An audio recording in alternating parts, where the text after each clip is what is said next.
Police प्रशासनासह शासकीय यंत्रणांकडे न्यायाची भीक मागूनही न्याय मिळत नसल्यानं व्यथित झालेल्या प्रभुलाल मांडोळे यांनी पश्चिम देवपूर पोलीस स्टेशन या ठिकाणी एका गुन्ह्यात हजेरी लावल्यानंतर विष प्राशन केल्याची धक्कादायक घटना समोर आली आहे। यावेळी पश्चिम देवपूरच्या पोलिसांनी तात्काळ मांडोळे यांना भाऊसाहेब हिरे शासकीय वैद्यकीय महाविद्यालयात दाखल केलं।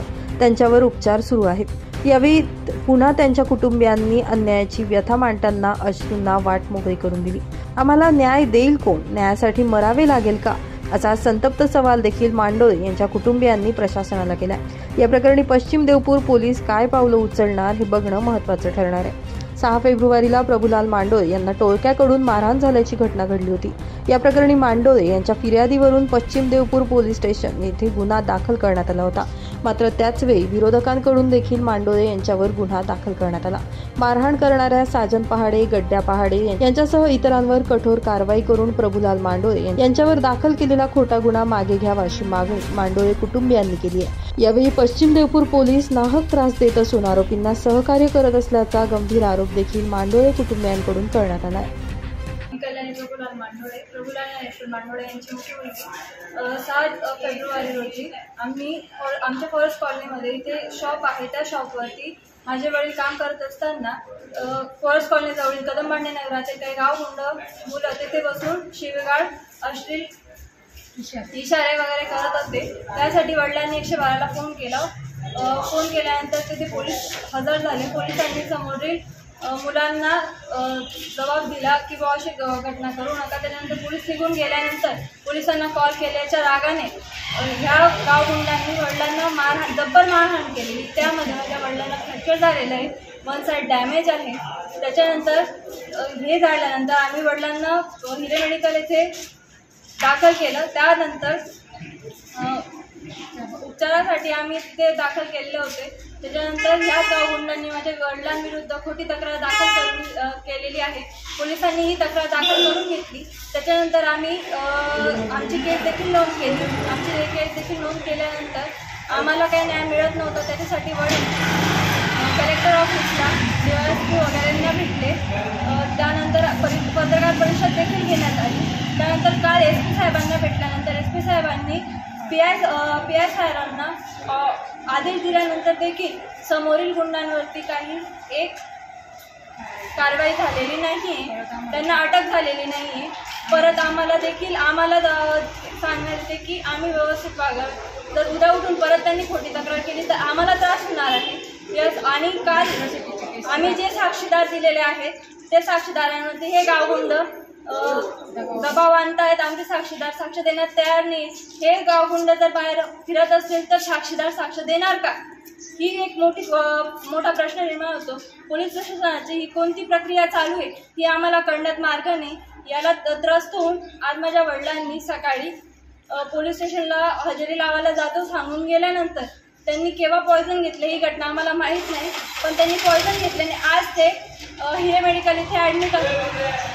तर आम्हाला ह्या सर्व गोष्टींमध्ये न्याय मिळत नाही। आम्हाला न्याय मिळवून द्यावा आणि या ज्या खोट्या केसेस आहेत याच्यापासून मुक्तता व्हावी व जे गावगुंड आहे, जे गुन्हेगार आहेत त्यांना अटक व्हावी व त्यांच्यावरती कारवाई व्हावी एवढी विनंती। माझ्या वडिलांच्या जीवाला जर काही बरं वाईट झालं किंवा माझ्या परिवारातील एखाद्या व्यक्तीला कोणत्या व्यक्तीला बरं वाईट झालं तर याला सर्व गोष्टीला प्रशासन आणि ते गावगुंड जबाबदार राहतील। ब्युरो रिपोर्ट, माझा महाराष्ट्र न्यूज, धुळे।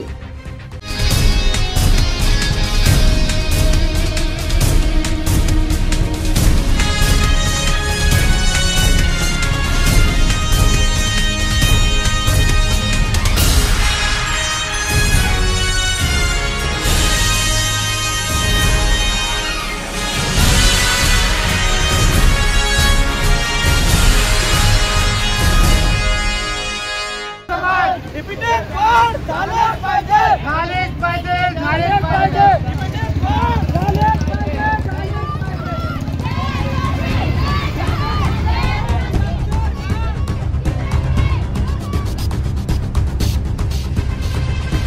धुळे व नंदुरबार जिल्ह्यातील आदिवासी मुलांच्या शासकीय वसतिगृहातील विद्यार्थी आणि विद्यार्थिनींनी शासनाकडून डीबीटी अंतर्गत मिळणाऱ्या आर्थिक मदतीत वाढ करण्यात यावी यासाठी धुळ्यातील आदिवासी विकास विभाग प्रकल्प अधिकारी कार्यालयात ठिय्या आंदोलन केलं होतं. मात्र तरी देखील त्याबाबत कोणताही ठोस निर्णय न घेण्यात आल्यानं अखेर विद्यार्थ्यांनी अर्थसंकल्पीय अधिवेशनाच्या पार्श्वभूमीवर थेट मुंबई येथे मंत्रालयावर मोर्चा काढलाय. धुळे शहरातून या मोर्चाला आज सुरुवात करण्यात आली असून मंत्रालयावर जाऊन मुख्यमंत्री आणि आदिवासी विकास मंत्र्यांची भेट घेऊन डीबीटी वाढीच्या संदर्भात आपण मागणी करणार असल्याचे यावेळी विद्यार्थ्यांकडून सांगण्यात आलं. एकीकडे महागाईचा फटका बसत असताना आदिवासी विद्यार्थ्यांना डीबीटी रक्कम पुरेशी होत नाही. यामुळे शैक्षणिक खर्च, भोजन, अभ्यास साहित्य आणि इतर मूलभूत गरजा पूर्ण करण्यासाठी डीबीटी रकमेची तात्काळ अर्थसंकल्पीय अधिवेशनात रक्कमेत वाढ करण्याची तरतूद करण्यात यावी. गेल्या 2 दिवसांपूर्वी यासाठी आंदोलन करण्यात आलं होतं. मात्र विद्यार्थ्यांच्या आंदोलनाची कोणतीही दखल न घेण्यात आल्यानं डीबीटी वाढीच्या मागणीसह विविध मागण्यांसाठी आज विद्यार्थ्यांनी थेट मुंबई येथे मंत्रालयावर मोर्चा काढलाय. धुळे शहरातून या मोर्चाला आज सुरुवात करण्यात आली आहे. आपल्या मागण्यांबाबत आपण मुख्यमंत्री आणि आदिवासी विकास मंत्र्यांची भेट घेणार असल्याची माहिती यावेळी विद्यार्थ्यांकडून देण्यात आली आहे.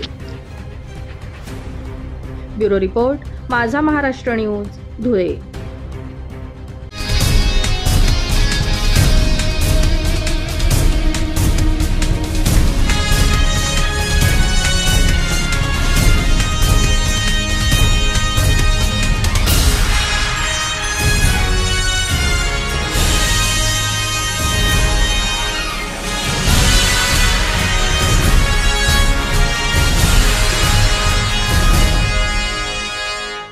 जिहाद्यांचं करायचं काय? हाती डोकं वरती पाय. देशद्रोहांचं करायचं काय? हाती डोकं वरती पाय. क्रूर शासक औरंगजेबाचं कौतुक करणाऱ्या आमदार अबू आझमी, फराह खान आणि सलमान खान यांच्यावर देशद्रोहाचे गुन्हे दाखल करून पाकिस्तानात पाठवा अशा आशयाचं पोस्टर झळकावत धुळ्यामध्ये इंदिरा महिला मंडळाच्या वतीनं आंदोलन करण्यात आलं. यावेळी जोरदार घोषणाबाजी देखील करण्यात आली. सध्या महाराष्ट्रात क्रूर शासक असलेल्या औरंगजेबाचं गुणगान गाणाऱ्यांची संख्या दिवसेंदिवस वाढतीये. यामुळे महाराष्ट्रातलं वातावरण चांगलंच तापलं असून औरंगजेबाचं कौतुक करणाऱ्यांविरोधात राज्यभरात आंदोलनं केली जात आहेत. याच माध्यमातून धुळे येथील इंदिरा महिला मंडळाच्या वतीनं आमदार अबू आझमी, फराह खान, सलमान खान यांचं प्रतिकात्मक पोस्टर झळकावत आंदोलन करण्यात आलं. आणि सर्व परवाडी परिसरातील सर्व सन्मान्य नागरिक आज आपले पोलीस अधीक्षक साहेब यांना निवेदन देण्यास आलेलो आहे की क्रूर औरंगजेबाचं गुणगान करणाऱ्या समाजवादी पार्टीचा नीच मानसिकतेचा, जिहादी मानसिकतेचा अबू आझमी याच्यावर देशद्रोहाचे गुन्हे दाखल तो व्हायलाच पाहिजे. आणि विश्वामध्ये सर्वात क्रूर ज्याची नोंद झालेली आहे असा औरंगजेबाचं गुणगान करणाऱ्यांना भारतामध्ये कोणत्याही पद्धतीचे स्थान द्यायला नाही पाहिजे. आदरणीय देशाचे लाडके मुख्यमंत्री साहेब यांनी त्याचं निलंबन केलेलं आहे. निलंबन तर ठीक आहे, पण यांचा आमदारकी पण रद्द व्हायला पाहिजे. त्यांच्यावर देशद्रोहाचे गुन्हे दाखल व्हायला पाहिजे. तसेच काही दिवसापूर्वी फराह खानने असं सांगितलं की जो पवित्र सण भारतीय संस्कृतीतला अब्ज वर्षापासून तो साजरा करण्यात येतो, तो सण त्यांनी सांगितलेला आहे की हा सण छपरी लोक साजरा करतात.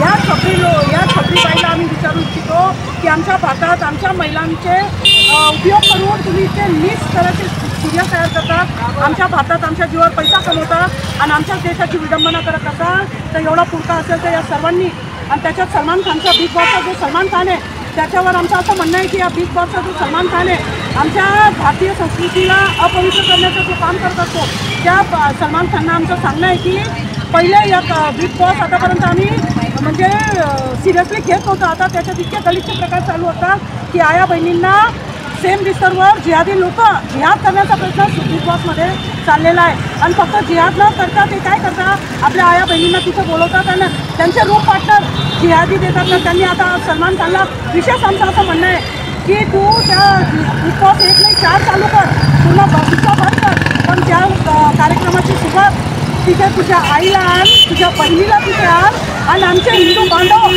त्यांचे रूप पार्टनर कर अशी आमची जाहीर माध्यमांच्याद्वारे त्याला मागणी आहे.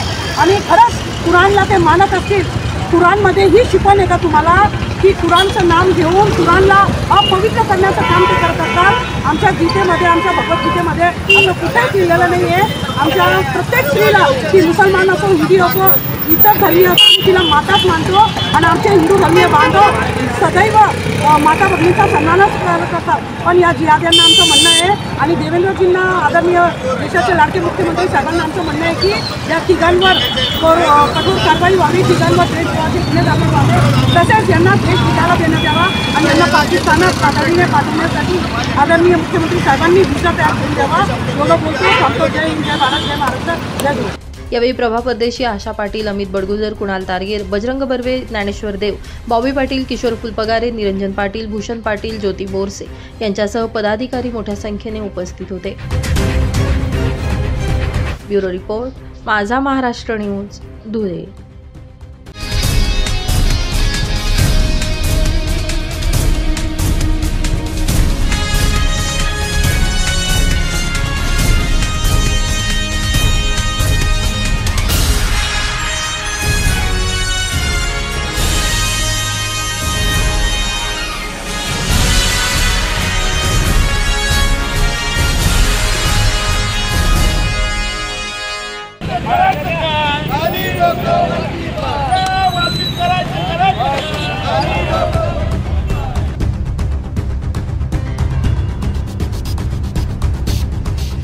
बीड जिल्ह्यातील मस्साजोगचे सरपंच संतोष देशमुख यांच्या हत्ये प्रकरणातील प्रमुख आरोपी वाल्मिक कराड विरोधात शिवसेना शिंदे गटानं आक्रमक भूमिका घेतली आहे. आज शिवसेना कार्यालयापासून तर गोल्डी चौकात वाल्मिक कराडसह आरोपींच्या पोस्टरला जोडे मारो आंदोलन करण्यात आलं.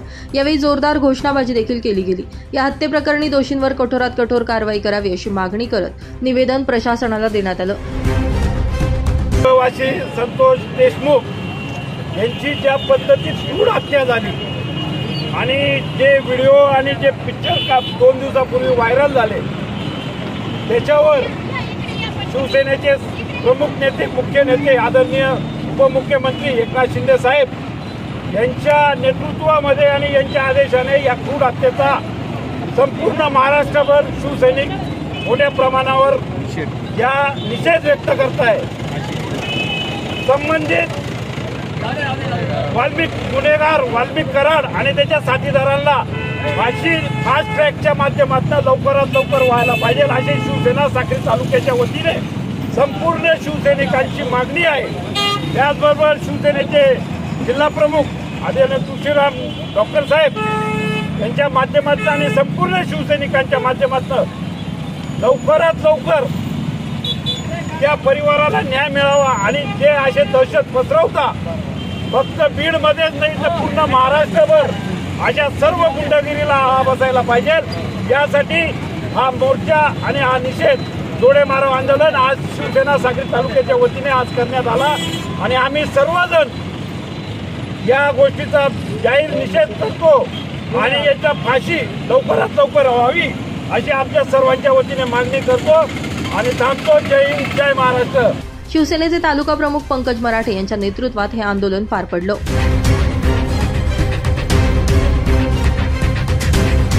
ब्युरो रिपोर्ट, माझा महाराष्ट्र न्यूज, धुळे.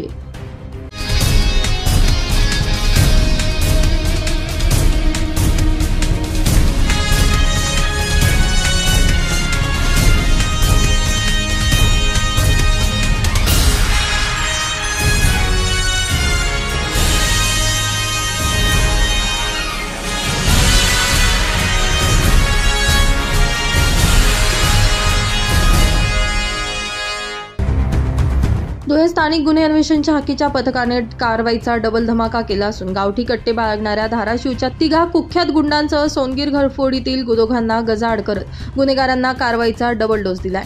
धाराशिवच्या गुंडांकडून 2 गावठी कट्टे, कारतूस, मॅगझिन, मोबाईल, 4 चाकी वाहन असा एकूण 8,99,000 रुपये तर सोनगीर घरफोडीतील दोघांकडून सोने चांदीचे दागिने, मोटारसायकल, रोख रक्कम असा एकूण 72,000 रुपये किमतीचा मुद्देमाल स्थानिक गुन्हे अन्वेषण शाखेच्या पथकानं हस्तगत केला. दोनही गुन्ह्यातील 9,71,000 रुपयांचा मुद्देमाल जप्त करत 5 आरोपींना बेड्या ठोकल्या आहेत. दोन्ही गुन्ह्यातील आरोपी सराईत असून त्यांच्यावर विविध पोलीस स्टेशनमध्ये विविध गुन्हे दाखल आहेत. धाराशिव जिल्ह्यातील गावठी कट्टे बाळगणारे मारुती नागनाथ माने, नाना अंकुश माने, ज्ञानेश्वर रामलिंग कदम यांना गजाआड करण्यात आलं असून तर सोनगीर घरफोडीतील इरफान उर्फ मुन्ना मोहम्मद हसन अन्सारी, जाकीर शाह भिकन शाह फकीर यांना देखील ताब्यात घेण्यात आलंय. या गुन्ह्यातील 5 आरोपींना एलसीबीच्या पथकानं ताब्यात घेत बेड्या ठोकल्या आहेत। या दोनही कारवाई एलसीबीचे पोलीस निरीक्षक श्रीराम पवार यांना मिळालेल्या माहितीनुसार पथकानं केल्या आहेत। गुन्हा रजिस्टर्ड नंबर 40/25 अशी घरफोडी झाली होती। त्याच्यामध्ये फिर्यादी भूषण जीवन माळी यांचं घर ते फोडण्यात आलं होतं। आपण एलसीबीच्या टीम मार्फत 2 आरोपींना याच्यामध्ये अटक केलेली आहे। त्याचं नाव आहे इरफान उर्फ मुन्ना मोहम्मद हसन अन्सारी, वय वर्ष 47, राहणार धुळे। त्याचप्रमाणे जाकीर शाह भिकत शाह फकीर, वय वर्ष 50, चांदगारा चौक धुळे। या दोघांना आपण याच्यामध्ये अटक केलेली आहे। हे दोघंही कन्व्हिक्टेड आरोपी, यांना पूर्वी देखील कोर्टाकडून शिक्षा झालेली आहे आणि यांच्यावर एकूण 23 गुन्हे यांच्यावर दाखल आहेत। आपण याच्यामधला सर्व मुद्देमाल देखील हस्तगत केलेले आहे। धुळे यांना अशी एक खबर मिळाली होती की काही आरोपी कट्टे घेऊन धुळ्याच्या साईडला शिरपूरवरून येत आहेत। त्यांच्या याच्यामध्ये इंटरव्ह्यू केला असता त्यांना आपल्याला एक कार मिळालेली आहे। त्याच्यामधून मारुती नागनाथ माने हा राहणार आहे भूम धाराशिव, नाना अंकुश माने हा देखील राहणार आहे भूम, आणि ज्ञानेश्वर रामलिंग कदम हा कैकाडी गल्ली भूम, हे तिघही धाराशिव जिल्ह्यातले आरोपी आहेत। यांच्यावर पूर्वीचे 6 गुन्हे दाखल आहेत। त्यांच्याकडनं आपण एकूण 8,99,000चा मुद्देमाल हस्तगत केला आहे। त्याच्यामध्ये 2 कट्टे आहेत आणि 4 राऊंड्स आहेत, मोबाईल फोन आहेत आणि टाटा कंपनीची एक जेस नावाची वाहन आहे, अशा आपण जप्त केले। सदरची कारवाई जिल्हा पोलीस अधीक्षक श्रीकांत धिवरे, अप्पर पोलीस अधीक्षक किशोर काळे यांच्या मार्गदर्शनाखाली स्थानिक गुन्हे अन्वेषण शाखेचे पोलीस निरीक्षक श्रीराम पवार यांच्या नेतृत्वामध्ये स्थानिक गुन्हे अन्वेषण शाखेचे सहाय्यक पोलीस निरीक्षक श्रीकृष्ण पारधी, सोनगीरचे सहाय्यक पोलीस निरीक्षक सचिन कापडनीस, पोलीस उपनिरीक्षक रवींद्र बागुल, पोलीस उपनिरीक्षक अमित माळी, सहाय्यक पोलीस उपनिरीक्षक Sanjay Patil, police head constable Sandeep Patil, Pankaj Khairmode, Tushar Suryavanshi, Pawan Gawali, Arif Pathan, Sachin Gomsale, police constable Vinayak Khernar, Mahendra Sapkal, Sunil Patil, Mayur Patil, Devendra Thakur, Rajeev Gite यांनी केली आहे। ब्युरो रिपोर्ट, माझा महाराष्ट्र न्यूज, धुळे।